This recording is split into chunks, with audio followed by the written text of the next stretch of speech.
Hello, Brick Sculptors, and welcome back to Brick Sculpt. This is Chris, and today I want to talk to you about tile floors and taking them to the next level. Now, if you watch my content, you know I recently did a video all about the door rail piece. And on my door rail piece video, I got a comment that if you put two of them like this, or just a plate, I put some jumpers and 1x1 plates on here, but if you put them like this, that this will nicely fit a 2x2 tile turned 45 degrees. Then I started playing with this and I realized you could start a pattern here. And this would be a really cool way to make a tile floor with gaps in it. I even incorporated some of these triangular half 2x2s, and they don't really stay straight. This would be really hard to attach to a base plate, but did look really cool. You can also make some really cool stuff, real cool designs, maybe for facade work, using this technique. But what this really did was open my eyes to what else could be done with tile, especially laying it at an angle. So then I started playing around with some more parts, and I realized that if you lay tile in a pattern, you can do a very similar technique without having to use door rail pieces. So for example, if I take 2x2 jumpers and set them up like this,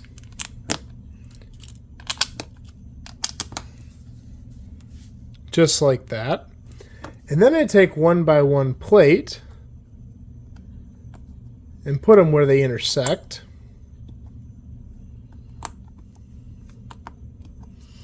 it makes a nice grid pattern just like this. And this is a great base to lay angled tile on. Now you would want to fill in the gaps like I did on this one. And I'm using different colors. Now this technique is going to take a lot of plate and a lot of tile, mostly tile, but the look I think is second to none. And let me show you. So once you have this grid pattern down, you can start to lay tiles on it at an angle. You want to keep them all parallel, making sure the gap distance is the same.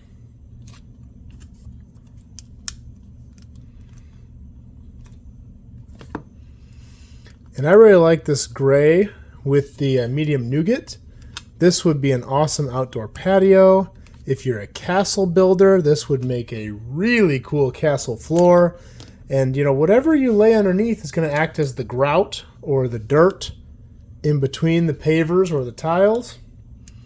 Now the gaps on this are slightly larger than what you get on this technique, but I don't think they're too big. I think it looks good.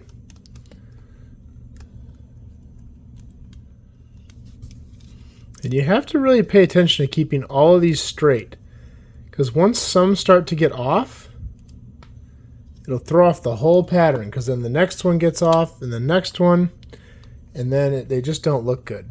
So you got to keep them all very straight, watching each line as you lay each tile.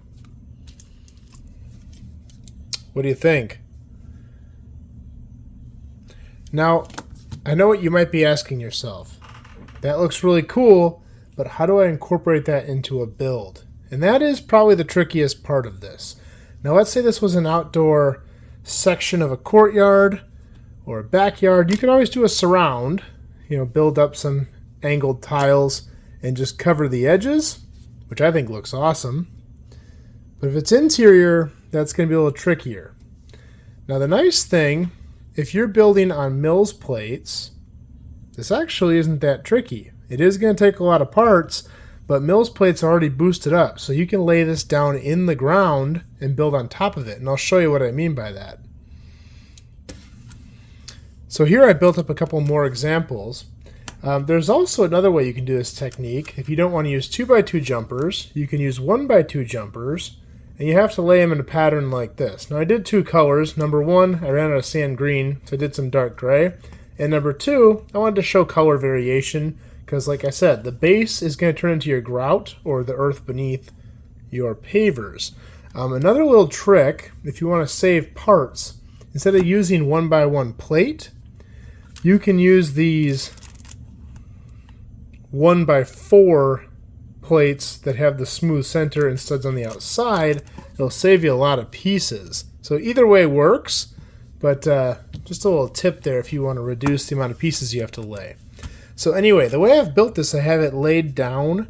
I've got 2 layers of plate on the outside. So this sits down in 1 layer lower than the outer rim here. And we're just going to lay our tiles down inside here.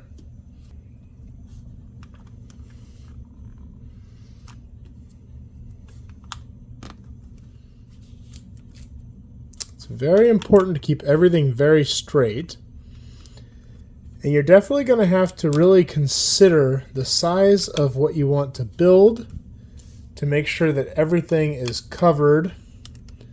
And you have, because as you build this, you're going to lose part of it as you cover the borders.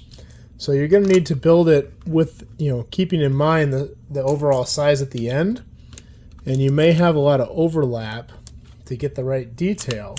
This is definitely an advanced technique. This is not going to be real simple. It's going to use a lot of pieces.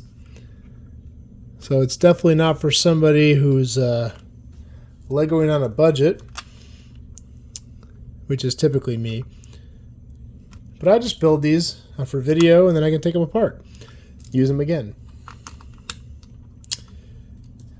But you can see how the color you pick is going to show through just a tiny bit. I thought the sand green looks good under there, but I think the gray looks really good also for a white tile floor.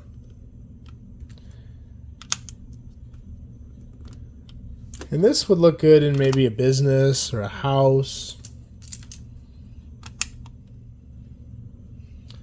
It's actually very satisfying to lay these.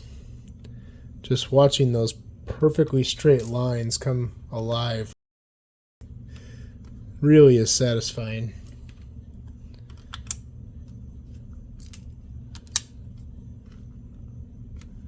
And you'll see, based on the way your pattern works out, you may have some bigger gaps on one side or one corner, but we're going to cover that up in the end here.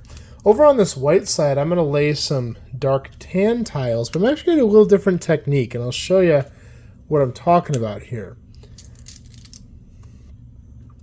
So I'm going to do the same thing, but then I'm just going to rotate the pieces ever so slightly. And what I want to do is create a little square in the middle, and it makes for a really cool pattern. Now you really have to watch to make sure these lines are all straight, parallel, because once you do this pattern, it's even easier to get thrown off as you lay these.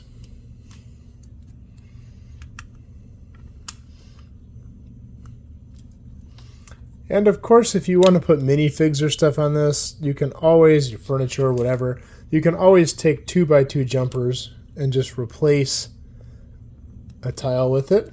You could also do a 2x2 plate, but you're definitely connecting something at an angle then, which you may want, who knows. And the tile, when you twist it like this, it does look a little funky at times, especially looking at it from the side.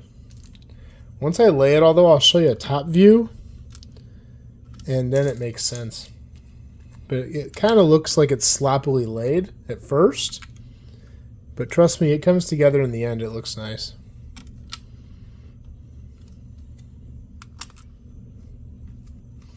Yeah, you really have to watch your spacing when you do them with that little twist like this, because just the tiniest bit off and the pattern starts to look really bad. And I really just focus on making those tiny squares in the middle. And like I said, it's going to look kind of wonky at first, but then once you look at it from the top view, it looks pretty darn awesome. Make some final adjustments.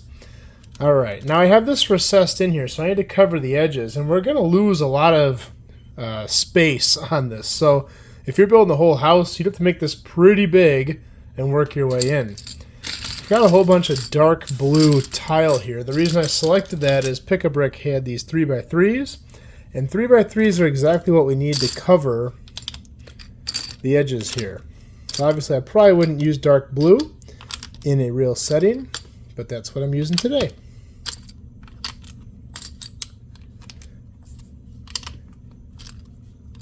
And see how we're going to lose quite a bit of the pattern. I mean, some of these tiles are just going to have a little bit showing, especially like this guy in the corner. But if you don't put one there, it ruins the whole pattern. So whatever you build with this in a city or a mock, the floor is going to be one lower than the rest. But if you put your wall, your room right up to this,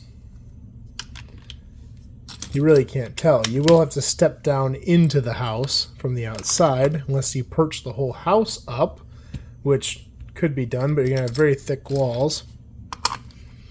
But I'll let you guys get creative with that. I had a lot of fun figuring this out. I'm sure I'm not the first person to do this, but I definitely discovered it on my own, just playing around with this stuff. And here you can see how that nice large space came down to a, what is this? 6, 7, 8, 9, 10 by 10 pretty quick.